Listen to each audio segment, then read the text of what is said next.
Hey. Wait, who's starting the cup thing? We didn't practice. I am. I'm headed to you. Headed to Mike. Glenn the Tiger. Lead us in. Do whatever you want. Do whatever you want. I don't even care anymore. Do whatever you want. Well, within reason. Am I the only one that has the ritual of wearing his jersey all day on game days? Probably. Okay. Yeah. I wear Broncos gear, but... Plus, Yeah, if I'm at work, I can wear like my hat or something but I can't wear my jersey. You guys are nuts. All right. We are live. Welcome in, everybody, to the Mile High Roundtable. We're going to get right into the highlights. Fangio, after last week's fine, says, now try to find me buttholes to the NFL as he switches to a face shield. Someone in Broncos country stubbed their toe today and was put on IR. It could literally be anyone we don't know. There's so many people on it. Also, a personal note, Juwan James, I apologize. Please come back. We are in trouble.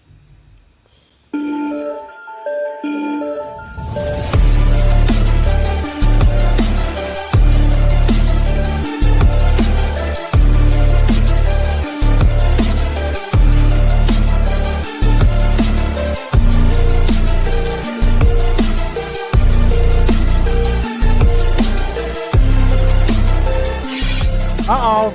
Told you guys. Welcome in, everybody. I was hoping to get you with that one. For a second there, I thought we were having a video issue or something. You got me.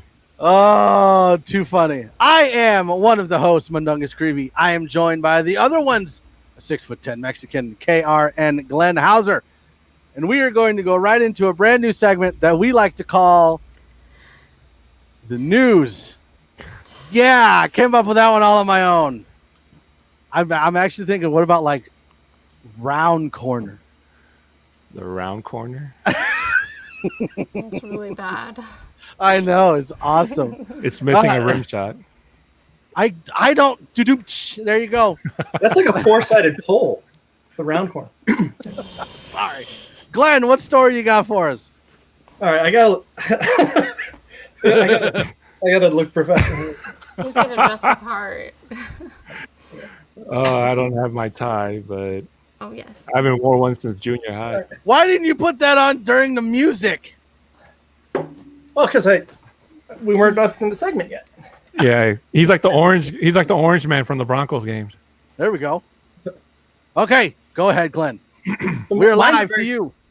Mine's a very timely story. My story comes from Sunday. So Timely. yet another all-star, Pro Bowler, expensive signing has hit the IR. Jarrell Casey, the steal of the offseason for us, a 7th-round pick. He's a 5-time Pro Bowler, 1-time All-Pro. It's the latest one to be lost with a torn biceps and lost for the season during the Steelers game, yet he still finished it off, and we found out on Monday that he was donezo for the season. Now, we gave up a 7th-round draft pick, and this could actually be the end of the road for him, at least in Broncos uniform. As I mentioned, he is 30 years old, and according to Spot Track, his cap hit next year is roughly $12.3 million. There is no dead money if they do cut him. He is signed for 2 more years, but again, they could save some of that money for next year, go younger if they find somebody that catches on fire in the next few weeks, and we could save some of that 12.3. So what appeared to be an embarrassment of riches on the Denver Broncos defensive line, now they find themselves thin at yet another position. However, it will be interesting to see the signing of Timmy Jernigan, a 2nd-round pick from the Ravens, who is coming in and should shore things up. And we're very excited to see how that pans out. But the latest from 4 days ago, Jarrell Casey out for the season. Now, Mike, back to you. To follow up on your story, when you say catch on fire, do you mean like talent-wise, or with how the season's going, literally someone is catching on fire? I didn't say dumpster fire. Back to you, Mike. Okay, well, following the injury, Adon, you're talking about roster transactions, correct? Yes, and going into tonight's game, only Philip Lindsay and Devontae Harris are questionable to start. Now, given the condition that the Jets field is from what the Niners were in 2 weeks ago, they did say that the conditioning could be better.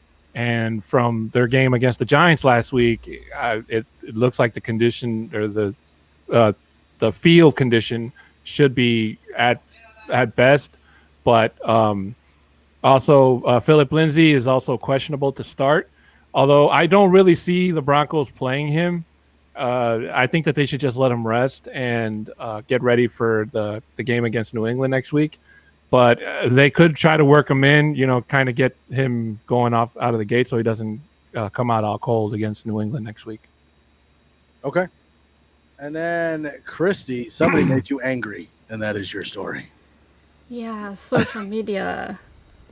And we're talking about the injuries, the losses, the heartbreak. I get it. The whole tank season thing to me, it was a huge overreaction. And as a diehard Broncos fan, I do not understand the whole losing mentality at all. So when I saw that the Denver Post had actually published an article that was calling all Broncos fans to actually root for a loss today and actually cheer the Jets chant, it was very disrespectful and obnoxious that any fan would do that. So that was a Denver Post article. Jake Stevens on Facebook. Christy's always angry. But she's adorable when she does it. So, for the record, that's why it's so funny. Okay, doing, so Jake? mine, which is not as well thought out as Glenn's, we have Brett Rippon starting for this game. Now, I think that, and we're going to kind of drag it into the Bucs game that we had. I think that the main reason for that is not necessarily talent, because Driscoll has the arm talent. He can throw the ball wherever he wants to. Rippon cannot. He's limited on his arm, but I think he's a lot, I wouldn't say smarter, but more football awareness, intelligence, like what blitz packages are coming at him or what defensive schemes coming at him. He can adjust, move the line around, do whatever he needs to do in order to get the best protection. Yep. So it's Rippon. Okay. Rippon is not going to take over as quarterback permanently of the Denver Broncos. Put that with an exclamation point. Put that in parentheses, quotations, bold it, highlight it, whatever you want. He will not be the permanent starter. But right now, aside from Blake Bortles, please no, he's going to be our starting quarterback for at least the next, I don't know, 2 games, maybe 3, depending on locking the shoulder. So, but that's a good segue into the last game, the Bucs. So let me get this straight. Your hot take was that Rippon will not be the starter for the Broncos long term? Correct. He will not. Bold. But I do think I try to be as bold as possible. Quite the take. I do. Indeed. Hey, I never said it was really important news. I just said it was news. One thing that we do need to address it. One thing that we do need to address, Mike, I'm sorry is we appreciate everyone that's joining us live. And with the Broncos playing tonight, we're calling this our tailgate edition. So if you see us snacking on stuff, if you see us indulging in a beverage or two, hopefully you're doing the same. But welcome to the tailgate.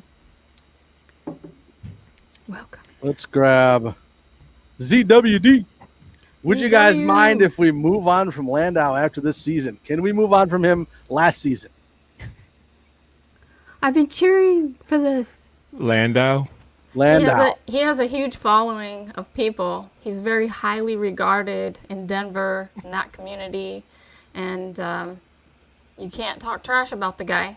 Okay, I was about to say I was thinking I was going through the roster in my head, and I'm like, I don't remember any player named Landau. Who the hell are you talking about?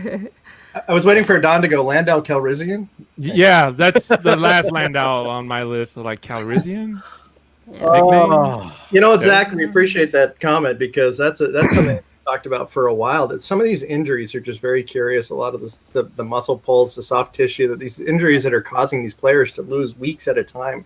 Mm-hmm. That just you would think that they could be prevented with a certain, Yeah, I mean, anything it's definitely different. something that they should look into. I mean, you don't see any other team. I mean, there's a lot of injuries this year. There's no off season, but Right. Denver got hit extremely hard, and they need to look into something, anything, change something, do something. Change the atmosphere. There you well, they go. got hired because they had a lot of clients. Right. Bwana Beast. Landau is being praised for his hire right now. Yep. No. Praise.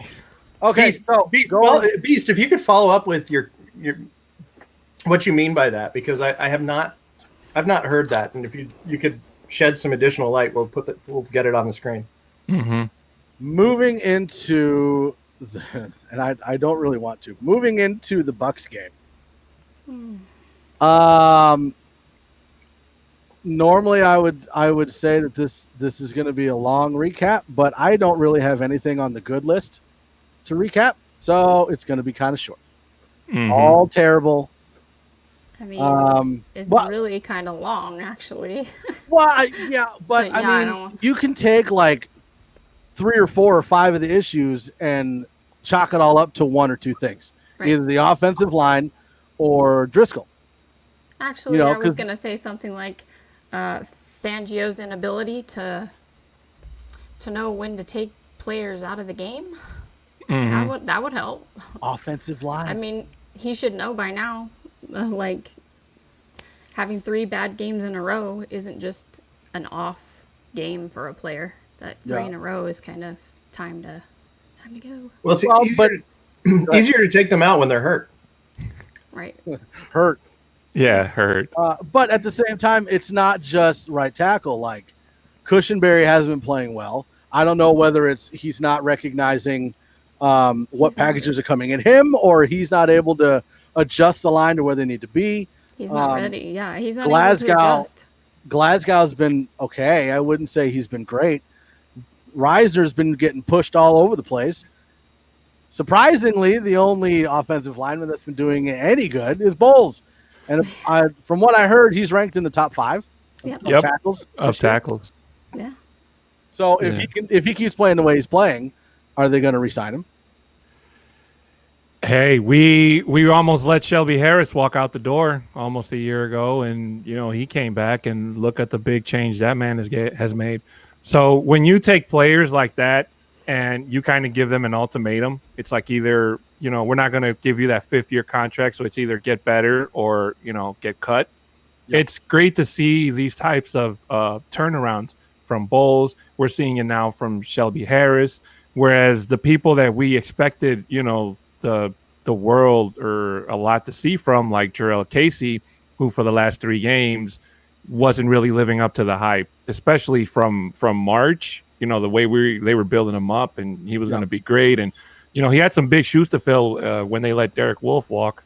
So I can understand why a lot of fans, excuse me, I can understand why a lot of fans don't feel that highly, I don't want to say sad, but frustrated, I guess you could say, when Jarrell Casey got hurt, because it's not like he was a big difference maker in that defense. Mike Purcell, he's struggling. Shelby Harris, he's doing great, but he's only one man. He can only do so much. Malik Reed, he hasn't really been showing that he's worth a roster spot, to be honest with you. Last year, he was killing it. And so far this year, I know he's got big shoes to fill in the coming in for Von Miller. But at the same time, him and Bradley Chubb, those 2 guys haven't been able to get a chemistry or get something going to, become that ferocious D-line that Denver has always been known for. Yeah.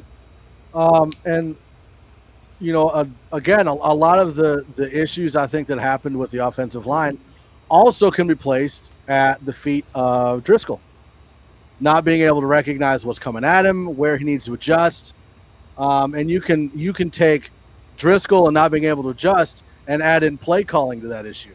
Because we've had issues with the coaching and the play calling, but at the same time, you have to adjust your play calling depending on who's a quarterback and who's a running back and who's a wide receiver. So, you're limiting yourself on what plays you can call depending on what the issues are at quarterback. So while Driscoll's got more of a talented arm and a stronger arm, you should be able to open up the playbook a little bit more with Rippon in there because he's able to adjust and change the line and change the protections. Mm-hmm. Boy, what a difference once Rippon came in there and you saw that it was possible for a quarterback to be playing in that game and not be on his back foot and backing up and running for his life and tripping on himself. And it was like night and day. And he did not have an incompletion in that whole drive. One of them was an interception, but not one ball hit the ground. But it was nice to see him stepping into the throws, stepping up. Showed leadership, did not look rattled at all. I'm really excited to see him playing tonight. I wish that they had put him in a little bit earlier in the game and maybe the score wouldn't have been so ugly. Right. Yep. They were just trying to give Driscoll the benefit of the doubt, and so was I. I wasn't able to watch the game live like most of Broncos country was. I was actually following it on my phone, and every time I got the alert that Tom Brady scored on a 1-yard play and then another one, and then special teams coughed up the ball, and Jeff Driscoll getting sacked by of everybody on that defensive team, Shaquille Barrett, for a safety. It's just like the bad news just kept piling on and on and on. And going back to somebody in the comment section they made a very good point, and I've also addressed this before. Cushenberry is still a rookie, so it's going to take him all season for him to get acclimated. And you also can expect Cushenberry to go up. Some of the top defensive guys in the league, and expect him to be perfect. He's gonna struggle. He's gonna have to play by putting his feet out in the fire, so to speak. He's still learning. Mm-hmm. I'm seeing our friend Duke Boynton in the comment stream and wanted to congratulate him on his new granddaughter that showed up this week. Grandpapa. Layla Blair. Grandpapa. That's Grandpapa Duck. Awesome. So one of the questions that I had, and I know we're moving on from Wilkinson and going to DeMar Dotson, with the offense not really having any rhythm, and with that rhythm, I believe being most of the cause of that being the offensive line. With Wilkinson out, and with, let's say, Dotson plays average, just an average right tackle, nothing amazing, just average. Is that going to help the offensive line gel and play better together? Because that seems like another one of the issues is that aside from adjusting protections and picking up blitzes, they're not really gelling very well as a group. So does putting Dotson in there help that, since he has, 10,000 snaps under his belt? Mm-hmm. I think it's going to help it a little. We hope that it does. It should, right? Right. Yeah. He's a veteran, and maybe he could be that guy that comes in and says, we have to do this, we have to do this. And there has to be a lot of pressure on the team. Oh, sorry, Really. Christy. Sorry. It's going to take the whole line, I think, to kind of snap into place, and that goes along with not having an off season. So you got rookies in there. Yeah, this has to work out because the guy behind Dotson is, if I'm not mistaken, Jake Rogers. And he, from what I was remembering, he did have a couple of preseason games in the past, and it wasn't anything impressive. So this has to work because there's no turning back. And this has to show that this O-line can get some type of momentum going into the as we go forward into the season. So I think that Dotson should be an upgrade from Wilkinson, especially tonight. The Jets don't really have that, super power defensive line like the Broncos have been facing for the last 3 weeks. but it should get them somewhat practice and somewhat ready for the lines that are coming up in the future. I just don't see that there's any way he's not going to be an upgrade. I think there's probably been a lot of pressure on the other players to try to cover for his mistakes. I'm sure he's a nice person, but it was just, we knew in advance that tackle wasn't his position. He's a natural guard. He hasn't done well at tackle before. You're begging Juwan James to come back. But can you imagine the complexion of the team or that line if he had been there, if James had been there, all throughout? It would have. He would have probably been hurt 2 series in of the Titans game. But that being said, it would still have been interesting to see, a more experienced, more solid line right from the get-go and see where we would have been at that point. Yeah. Duke, average Dotson is way better than Wilk at his best. I agree. Yep. Second that. And that just goes back into Wilkinson not being a natural tackle, not having that step, just not being able to keep up. So we go from offense, where obviously we know the main issue is offensive line, play calling, quarterbacking, to the defense. Now, I know that Fangio is a big defensive guy, and they're playing a lot of off coverage, like giving them the middle, letting the receivers have a couple steps in front of them before they make the tackle. Is that because the linebackers aren't able to cover, like my honey bear who's letting me down?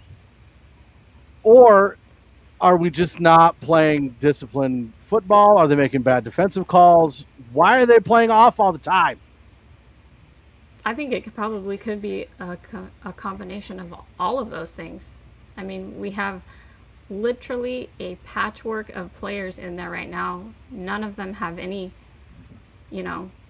rhythm, like you were saying. So I think they're just working with what they have. And I don't know why. I don't understand it. I mean, Todd Davis wasn't a big coverage guy, so that's fine. But aren't they supposed to be dropping down like Kareem Jackson and having him help out the linebackers, or adding in another corner? Like, there's got to be some way that we don't have like a Gronkowski against like a Honey Bear. That doesn't work. So right, what needs to change? There's got to be something. Well, first of all, we've tried to get some people, that play both the hybrid safety linebacker position that we're supposed to be able to cover the tight ends, and Barron's been hurt, and Sua Cravens just didn't work out. He was too busy fighting with nuggets in the lobby of an apartment building. But Yeah. If I'm a tight end in this league, and the problem is that we have 3 fairly good tight ends in the other 3 teams in this division, 2 exceptional with Waller and Kelsey. Yep. I mean, I'm just licking my chops to just put a steady dose of hurt on the Broncos defense, because I'm still hearing the announcer saying, in the last 2 plays, Rob Gronkowski has equaled his season output of receptions. Yep. And then he got, I think it was just maybe a couple more, but when it looked like he was just all of a sudden going to come alive, and I'm like, here's a guy that was a ghost these first couple of weeks, and all of a sudden against this defense, against these linebackers, he's going to come alive. And they had 2 other solid tight ends to begin with. So right. Every team seems to find their stride against the Broncos except the Broncos. Yeah, it seems like Bryce Callahan doesn't have a problem with it, because that's the same scheme that Fangio ran when he was with him in Chicago. So that's why you don't really see Callahan struggling or getting beat in coverage. So he's doing his job in terms of playing cornerback. Whereas Bouye, it's kind of hard to judge because he's only played for 2 quarters before he got injured week 1. And Ojemudia, he's still learning. So as a rookie, he's going to get burned. He's going to get beat. Yeah. The idea or the reasoning why Fangio does not start Bosby still befuddles me to this day. So I hopefully it's not one of those things where it's like, hey, we need Ojemudia to get hurt just to get Bosby in there. Well, and they've got Duke Dawson ahead of him on the depth chart. Yeah, that. Thank you for that note. That's also true. So it's like Bosby it's like he fell down the ladder, and nobody knows why. He shouldn't have even been on the practice squad, for God's sake. But in terms of why Fangio just played, I think that's just how he runs the scheme. He probably feels that's how his cornerbacks are better at the strong suit. Now, why he doesn't switch it up when the quarterback notices it, and they keep doing all the check passes for 5 yards is still beyond me. But I don't know if that's a call from Vic Fangio or that's just Ed Donatel, or they split it 50-50 on the playing field. That I don't know. Yeah. Let's grab a quick question from ZWD. Would the Broncos move on with Fangio if he doesn't step up his coaching? And I believe we should move on. I'm guessing from Schumer, Landau, and the special teams coach McMahon. See, Zach is so disgusted with McMahon he can't even utter his name. He refuses to even put it in the comments. I honestly don't think that Fangio is going to go anywhere, especially after this year with the no off season and with so many injuries. It's not going to happen. Mm-hmm. All those coaches are safe, even Fangio. Well, well, Schumer, I take that back. McMahon might be gone because the injured players have nothing to do with special teams. So McMahon could be fired before the end of the season. Injured players have nothing to do with blocked punts, blocked kicks, your punter getting a safety. Like they're saying that there's a stat that the Jets and the Broncos have the 2 worst punting averages in the NFL. Yeah, but think about that it. Includes blocks. But think about it, just how much we actually miss Casey Kreider now, our long snapper, and Elway let him walk into free agency. Didn't sign to keep him. Him and Sam Martin would have just been phenomenal, in putting the ball where it needs to be and giving the defense, not just giving the defense a chance to make a play, but also, eating up clock if Denver has the lead. Yeah. So I don't think any coach aside from McMahon is even anywhere close.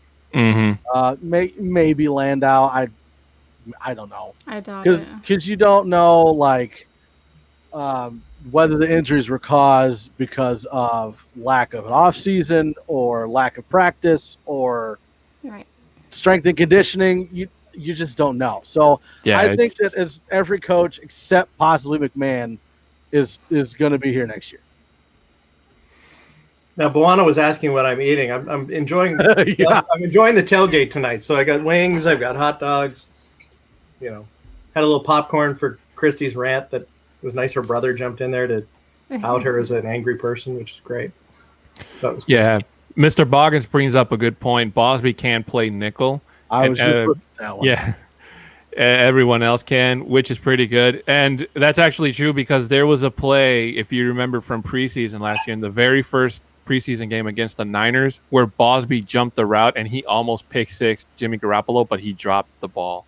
But after that, I know he was only rotating, but after that, Bosby really didn't make anything memorable. But even still, it could be where if he can't play nickel, then there's other places I'm sure that Bosby can be moved around and play.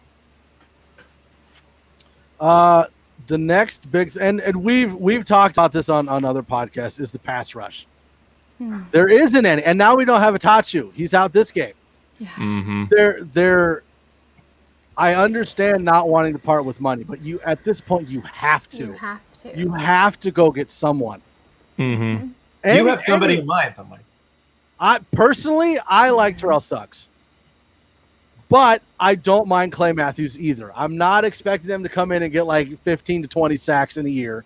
But we have 4 as a team right now. 4. Right. Like, I'll take 5 over the year from one individual player. That's fine. That's good enough. Just I'll take 0 sacks and get in their face every play. I don't care. As long as there's a pass rush. You should do it. Yeah. It almost seems like Elway's just waiting for at the end of every week at the end of every Monday night football game, which players got cut.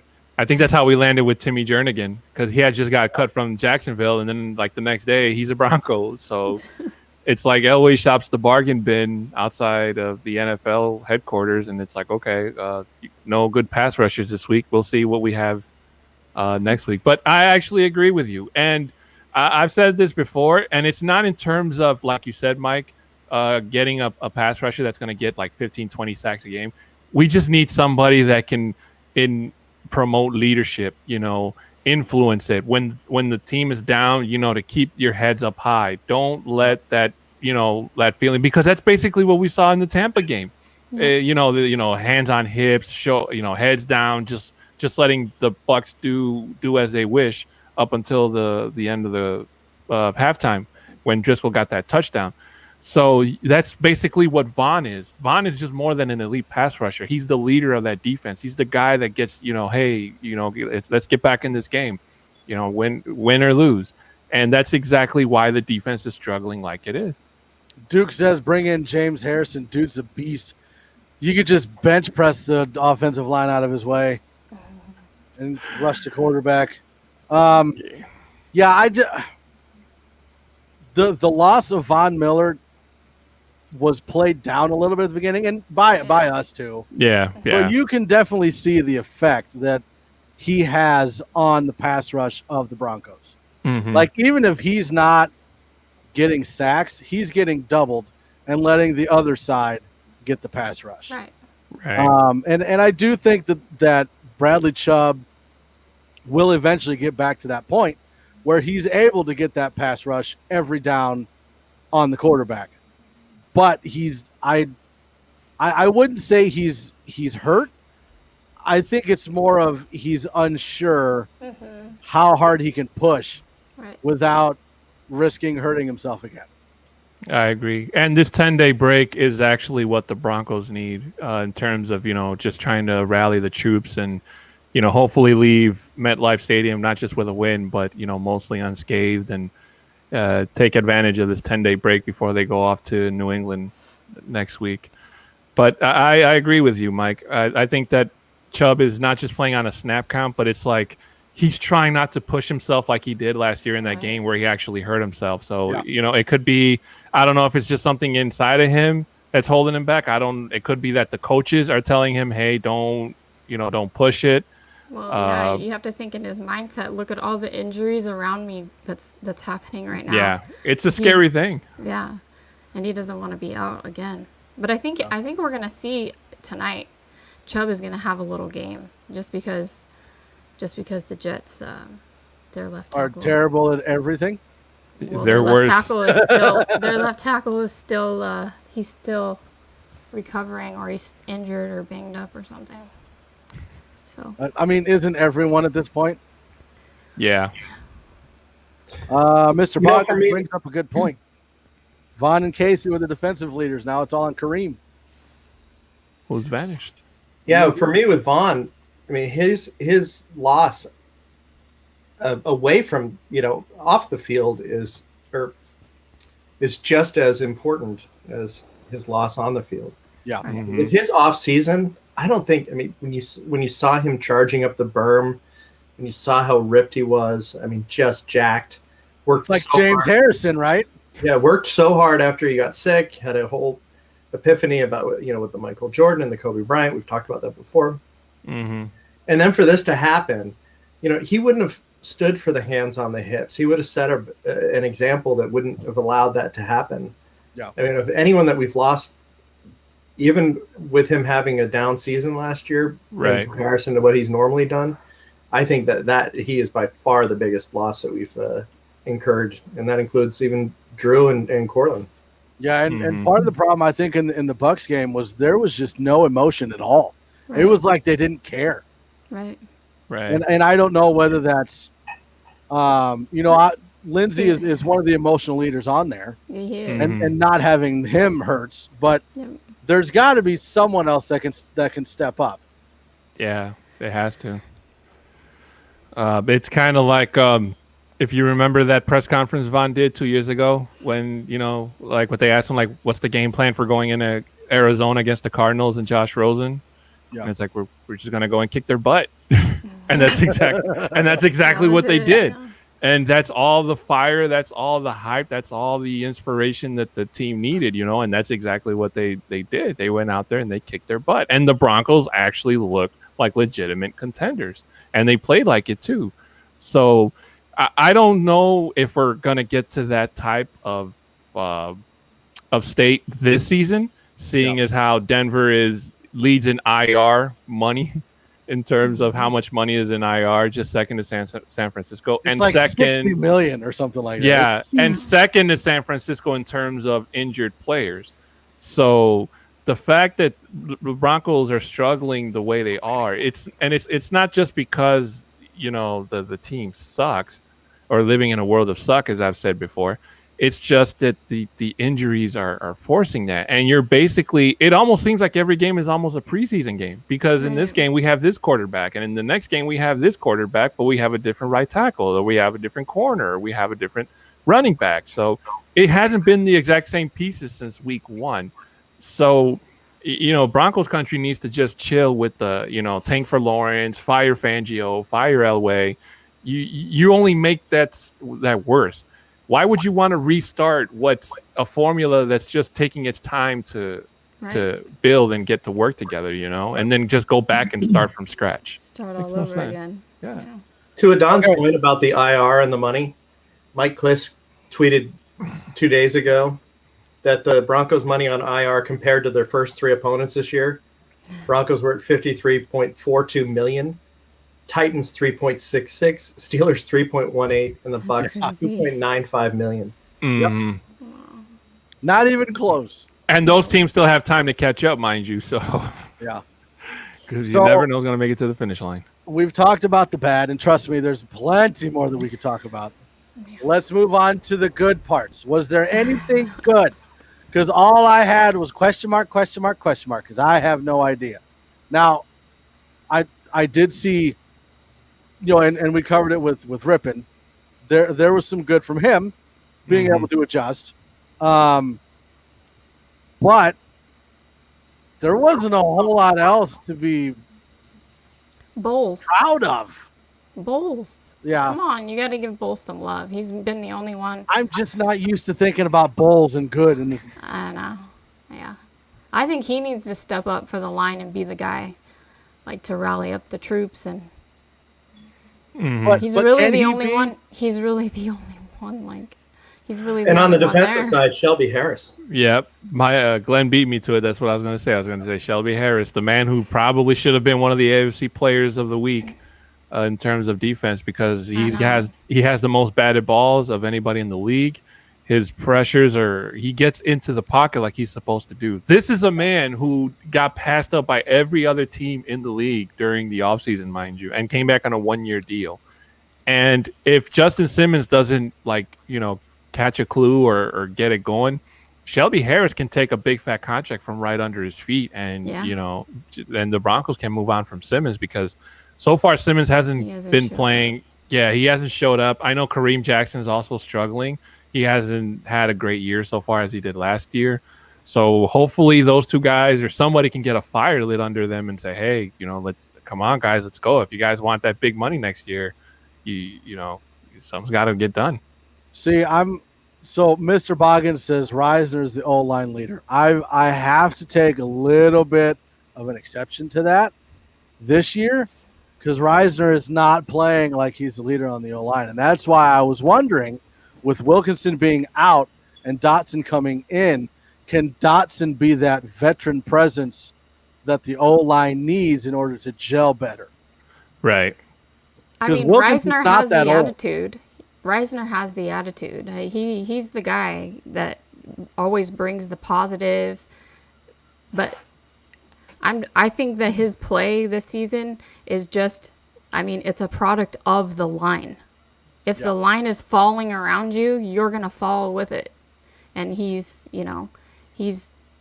what's happening. He's not able to do his job because someone next to him is not doing their job. So, and he was a Bronco fan. He grew up in Colorado. Everyone calls Philip the Mike. No, I'm not going to do it. I'm not going to do it. Oh my God. You can see me. See, I didn't do the poltergeist. She didn't do the. There it is. Hey, it's a long way from California to the Mile High Roundtable server area. Oh, sorry. Just it has to at least do it once, right? Yeah. I do love listening to Reisner answer questions, and he is a very positive guy. He's one of my favorites on the team. Yeah. And, Yeah. I Well, don't think Bowles shows a lot in terms, and I've mentioned it prior, is that he's very resilient. He's shown that he's been able to put out exactly. He's shown that he's been able to put ridiculous amounts of criticism behind him. But I don't know if he's that's a quality they all can look up to, but I don't know if he's the type of person that could really lead people. He's almost too damaged goods at this point, but at least for that. Somebody needs to. But somebody needs to. Yeah. Well, and that's why you hope that Dotson is at least average, just average, because then you look at it. If he's playing average, Glasgow doesn't have to worry about what's in front of him and what's on his left and what's on his right. All he's got to worry about is what he's got to do. Right. And then Cushenberry can concentrate on what he's got to do and worry about adjusting the protections. And then Reiser can do what he needs to do. You kind of wonder if it all fell on Wilkinson because he wasn't able to hold up and do what he needed to do. Now I'm literally blaming him for everything. Safeties, cornerbacks, it's Wilkinson's fault. He's Right. on the same I'm telling you right now that he got his injury in the locker room. He came around the corner and someone sidekicked him in the knee and he went down so that we could get Dotson in there. It was probably Dotson. Well, Or maybe Rippin because he didn't want to get hurt. yeah. So in the comments, in the knee.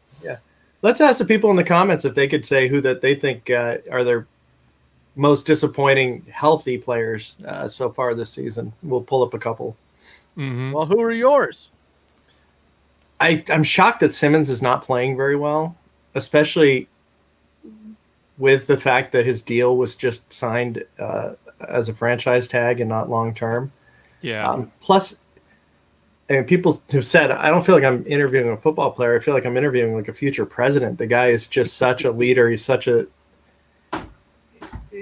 pro, and I can't put a finger on what's going on back there. Right. Yeah. I kind of have to see, you beat me to it. I was gonna say Melvin Gordon, but on the other hand, I think that Melvin Gordon is gonna be good, but he needs Philip Lindsay on the other side, because with Lindsay on the other side, they both have that chemistry where they can confuse a defense where if they have to make the defense choose if they're gonna stuff the box or punish him by running out through the edge. So that's why I think the running game has suffered, because Freeman is not like Lindsay. I think Freeman is a lot more like Melvin Gordon in terms of like a power back. He's not really meant to, burst out in between the tackles. And the offensive line, on the other hand, they haven't built themselves up to be that type of line to, create holes.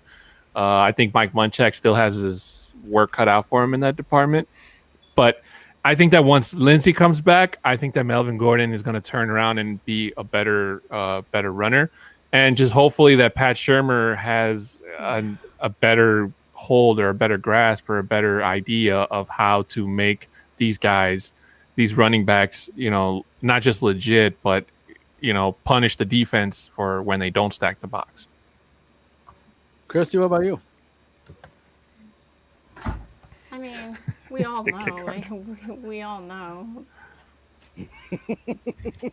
The worst. We all know. We all know. I mean, I'm disappointed in a lot of things, actually. And most of it has to do with the coaching. Sorry. I was laughing at earlier. I'm sorry. I just am. It's a coaching problem. And I get it. They're just gelling together. They're new. But come on. You have to know certain things. And, I mean, for Wilkinson to go out with an injury, he should have been out, he should have been out, game 2. It's Was right he up there with. Yeah, it was. Damn it! You beat me to it. I was just about to say that's up there with the Flacco injury. Yeah. Oh my God, Glenn, get out of my head. We were laughing because Boggins said McManus, he needs to kick harder. Carter, yeah. Oh, it's so funny. Mister, I still think he should have gone for that 75-yarder. Hey, right, McManus right now, he's having an Uncle Rico year where it's like, I bet I can kick a ball over them mountains, So it's one I admire him. I love that he's confident, but at the same time, you have to have a little bit of realism in your confidence because. Yeah, but when it's one of those situations where you can either do a Hail Mary and hope that you get a touchdown and win the game, or you can kick it and try for the tie. But either way, if you miss, you lose. I go for the kick. It's just me. Denver Gator. That wouldn't have even been a tie. That would have been a win because we lost by 2. That was against the Titans. I would have kicked it. Right. Yeah, Instead of getting sacked. Denver Gator came up with an interesting theory about Wilkinson's injury, by the way. Yep. Tony Harding. That's Her and Carol Baskins. That bat just came and Kaya. All you heard was Elijah yelling, "Why me?" You know what? That's kind of like I don't know if you guys ever seen that Simpsons episode where Mr. Burns, he joins the bowling team, and on the day of the championship game he can't bowl because his leg is broken or hurt or something, and then like Mo comes out with a mask and he hits him in the leg with a crowbar and he's like, "Oh, I can walk again, I can play." That's what that just reminded me of. ZW agrees with you. I think Elijah's injury was another Flacco injury since the coaching didn't want to bench him. See, and Adon, you shouldn't be referencing The Simpsons. You should be referencing South Park because that's in Colorado. 1,800 seats were filled with South Park. I haven't seen the pandemic special, and I'm kind of scared too because I don't know if they made fun of us for that embarrassing game. I heard they left in the third quarter, though. Possibly. They probably got blown out of town or something. All right, so let's move into the Jets game, which is in an hour and a half. Soon. Depends where you live. It really doesn't actually. It's the same for everybody. It doesn't depend. We got 2 titans of the gridiron going at it. The Jets and the Broncos. And I want to say taking an objective look at it, but I'm not objective. Denver's going to win. I don't. That's just me. Talent-wise, I think Denver's got more talent. But injury-wise, we've got both. I think this game is going to have the same ramifications that the Broncos had on the Titans last year, where it was like a changing of the guard, where they switched out Mariota for Tannehill. So it depends how the Jets lose. If they lose in embarrassing fashion, like they did to the Niners and the Colts last week, you could see Adam Gase gone before the end of the night. Well, now there was a story that said that Adam Gase will not be fired after this game. That doesn't mean that we believe it. Yeah, that's exactly right. It's a primetime game. If he loses, and I think it also depends on how bad he loses and if the team gave up or if they fought the whole way through. Speaking of the injuries that they have, the Jets have 1 wide receiver. Right. I mean, everyone else is like wheelchair walker, cane on the sidelines, can't do anything. Yeah, so Le'Veon Bell's still out. Yeah, Le'Veon Bell's out. Let me pull up that injury report. Brashad Perryman, he's out with an ankle. Jordan Willis, linebacker, is doubtful with an ankle. Mekhi Becton, the tackle, he is questionable with a shoulder. Jamison Crowder, who's the other wide receiver, questionable with a hamstring. Ashton Davis, safety, he is doubtful with a groin injury. Mm-hmm. You have Chris Hogan, who's the other wide receiver. He's questionable with ribs and knee. Jordan Jenkins is linebacker. He is questionable with a shoulder injury. John Franklin Myers is questionable with a knee injury, and he's on the defensive line. So they don't have anybody to throw to. Well, we do need to quantify the injury reports these days because once they got rid of probable, it sounded a lot worse than is questionable as the baseline. But hopefully they don't have many players to throw to. Bring back like Wesley Walker and Wayne Corbett. Yeah, this should be no problem for the secondary. I think Ojemudia is going to have a big game tonight because he's basically playing against the Jets' second, maybe third, hell, Fourth, maybe even fifth, practice squad guys. So Ojemudia's got 3 games under him. He should get a lot of practice and learn a lot of how Fangio's scheme works. So I think the defense is going to have a big game tonight. They should anyway. Okay, so we had this question a couple times. And that's my son, by the way. Hi, Landon. Hey, Um, Landon. He wants to know, who do we think is going to play the best today? Offensively, Broncos. defensively, or in I general? don't think. I think in general. Just team wise. Yeah, just team wise. Me personally, I'm hoping that it's going to be Tim Patrick. I mean, I love that. I love the talent that Judy and Hamler have. Mm-hmm. But I think teams are going to be keying on Fant. And Tim Patrick has shown that hands-wise, he's more reliable than Judy and Hamler have been so far. So I think that Patrick is going to be that security blanket that Rippon might need during the game. So I think it's going to be Tim Patrick. I'm going with Jerry Judy, actually.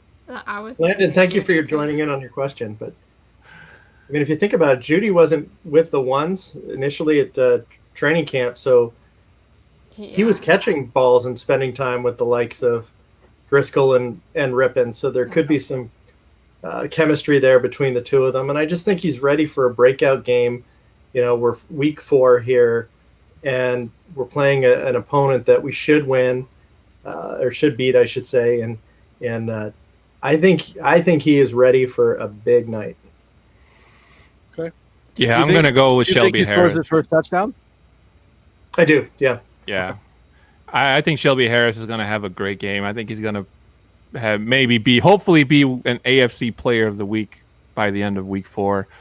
He's overdue for one. He's been able to get in the pocket. He's been able to bat down the balls. He's the only guy on the defensive line who's actually been able to do his fair share of the work, even when he's double teamed and whatnot. So against that beat up offensive line of the Giants and Sam Darnold not being able to, Jets. Yeah. Stop it. The Jets. He's my pick for player of the thing. So I do have a list of the inactives tonight if you want me to give it to you before Christy answers. Sure. Not that I think she was going to say Albert O was going to be her star of the game. But we have Drew Lock, Blake Bortles, Devontae Harris. Philip Lindsay is out today. So you got your wish. Moody, Alberto, and Atachu. I'll say Boggins brought it up. Yeah, Boggins beat us to it by like 2 minutes. He's our shepherd. Yeah. Hey, He's our Kliss. there you go. There's your player of the game right Nick there. Bennett. The Frenchman, Nick Venet. Nick Venet, the man that's been missed in Pittsburgh. He's been reactivated. And he's probably going to have a touchdown watch because he's probably gotten reps with Rippon in training camp. He did. So hopefully Noah Fant gets a touchdown or 2. Yeah, I'm surprised nobody said Noah Fant. What do you got, Christy? I'm going to go all out here and say something that I never imagined myself saying. And I'm going to say that Dotson is going to show up and it's going to make everybody happy. That was my second guess. Yeah. Keep that jersey clean. I like that. Right? All right, so scores. What do you think? Do you want me to go? Anybody who wants to answer the question, which is all of you, can go whenever. I'm going to say Broncos. 17-14. Okay. Ooh, garbage touchdown. If it's that close, I'm going to be gagging on myself. Yeah. It's going to be that close. It's going to be. It could even be like 20-21. Yeah. No, I say Broncos 24-7. I think the Jets get a touchdown, but it'll probably late in the garbage time. But I wouldn't mind a shutout. I was going to say 24-10 Broncos. I'm going higher than everybody. Broncos 31-10. I think Okay. Rippon's going to kill it. Hey, he's going to kill Adam Gase's job if that happens. The Jets are just that bad. I hope so. Duke, Jets 14, Denver 9. Oh my gosh, Duke! Are you kidding? Spanish, sir. He's obviously sniffed too many diapers this week. There you go. Too many diaper changes. Get you all high. You don't know what I you're doing. believe you want the Jets Yeah. round table. That's to the other side on the right. Duke, we love you. Anybody else? Throw out a score. All right. So I don't even know if I want to bring this up anymore. But No, let's bring it up. no, we've been keeping track of the AFC West games, and obviously, I went 0-4 last week. So you should all listen to what I say, because I picked all of them. Because that's the kind of guy you are. Yep. So we got 6'10", and Christy tied at 6-5. Glenn is at 5-6, and I dropped 4-7 because I am a terrible person. So No argument there. see, whoever's at the bottom, that's who's the terrible person. It just rotates. I'm waiting for Landon to say yes. Yes, you are, Dad. No, because I'll ground him. Okay, so we already picked Broncos Jets. We all picked the Broncos. The next game is Chargers and Bucs. I'm going to have to say Tampa Bay on that one. Justin Herbert showed his rookiness last week. Chris Harris Jr. is not playing. The only upside for the Chargers is that Chris Godwin is going to be out for 2-3 weeks, I think, with an injury. But Again? Mike Evans is still pretty formidable. Gronkowski finally came out of his shell in Denver, of all places. Scotty Miller is that Adam Humphries questionable. is the other wide receiver? No, Adam he's Humphries is on the Titans. Who's the other one? Mike Evans.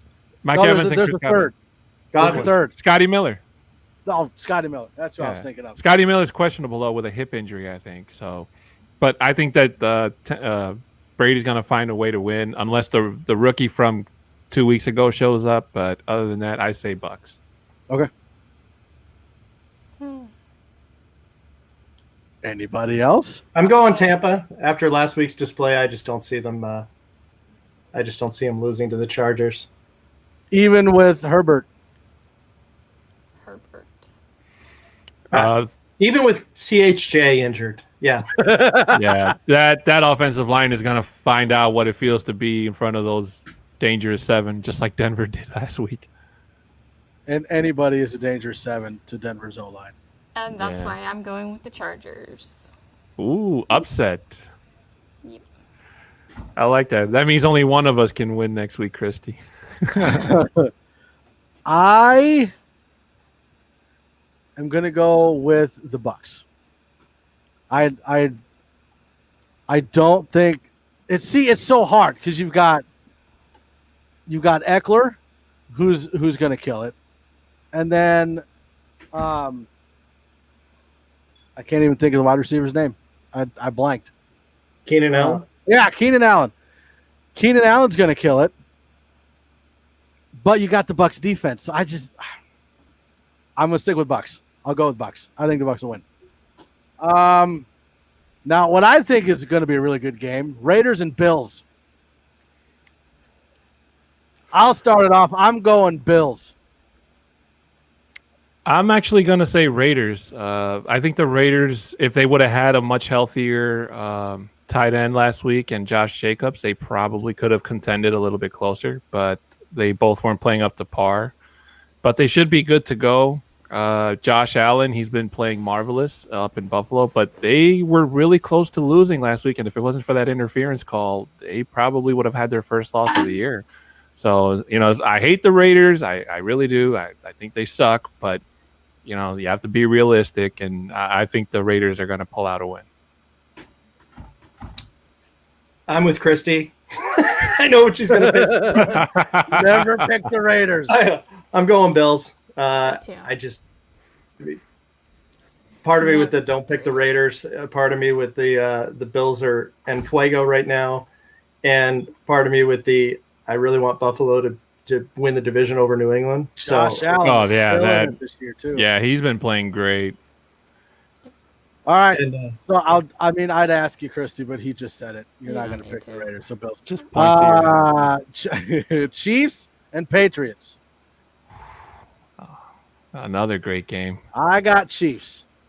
After what they did to the Ravens, I don't even have any doubt in my mind. I felt bad for Derek Wolf, man. Derek Wolf looked like he was having fun out there until Patrick Mahomes was just throwing the football like a missile. So Patrick Mahomes was Patrick Mahomes. It looks like he's back to his 20. It looks like he's back to his 2018. So be honest with you. So I think the Stephon Gilmore just got totally burned by Seattle 2 weeks ago.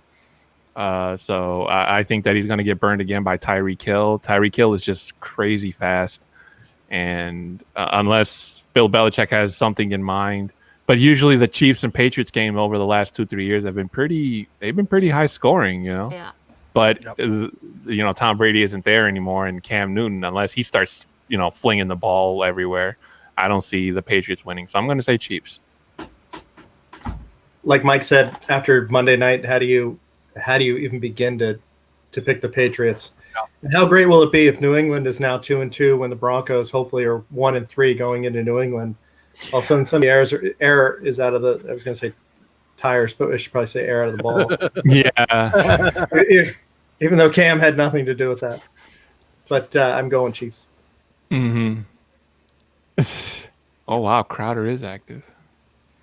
And thank you for some of the information, because we're not always able to get some of the up-to-date things. And with the game being tonight, we appreciate the items in the stream. According to our Pacific Northwest source, Mr. Boggins, Timmy Jernigan is active Does he still tonight. have a suit on? Is he talking?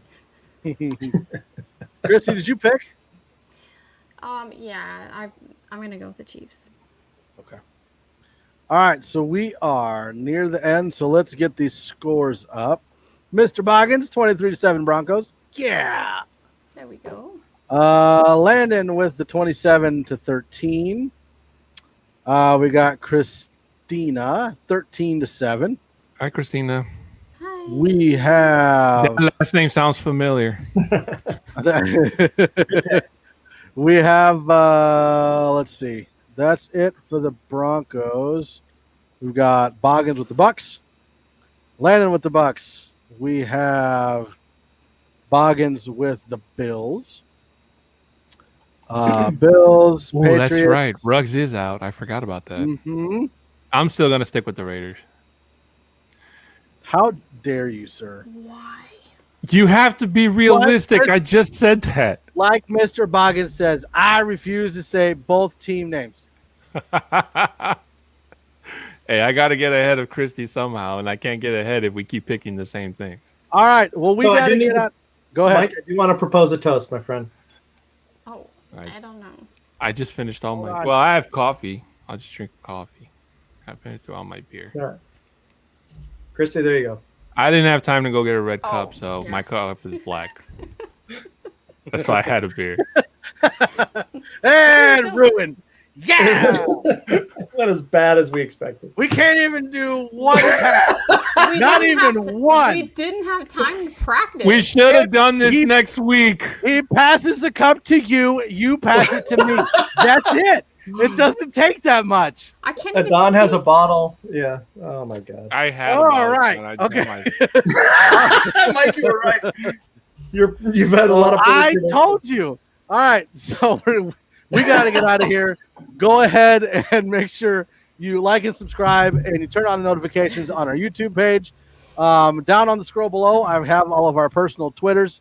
You can go ahead and drop us a message, questions, whatever you want to do. We also have the Mile High Roundtable podcast at MHRT Podcast on Twitter. Go ahead and drop us some questions there if you'd like. And we are live every Thursday. I'm going to try to get this right again. 6 Eastern, 5 Central, 4 Mountain, 3 Pacific. Every Thursday. And you can make sure that you get all of you can make there. I saw it too. Epic fail. you can make sure that you catch us live at any of those times on Twitter or Facebook or YouTube. So make sure that you're following us so you can go ahead and get those notifications when we are live. We thank you so much that you were here. Hi! Bye! My nephew going home. Go ahead and leave us comments, ask us questions, and let's go get this win. Go Broncos. Go Broncos. Go Broncos.